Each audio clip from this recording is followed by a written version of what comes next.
بسم اللہ الرحمن الرحیم۔ جاہل عابد کی حکایت۔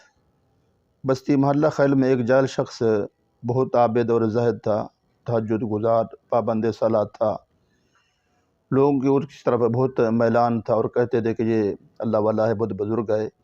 ایک نظام الدین شخص محلہ میں رہتا تھا جو مسخرہ اور مذاق کرنے والا منچلا تھا۔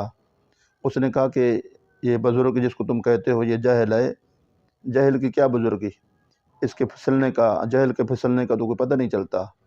ایک روز اس نے یہ تماشا کیا، جب وہ عابد وہ صاحب تہجد کے لیے اٹھا اور یہ قریب چھت پر جا بیٹھے اور باریک سی آواز میں اس سے کہنے لگے کہ ہاں جی، آواز دی تو اس نے سوال کیا، پوچھا کون؟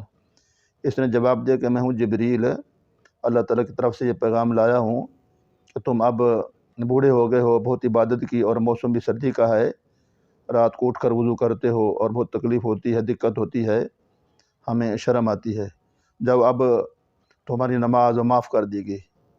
یہ سن کر بہت وہ خوش ہوا اور پھر خوب پیر پھیلا کر وہ سونے لگا، حتیٰ کہ نمازوں کے لیے بھی نہیں حاضر ہوتا تھا۔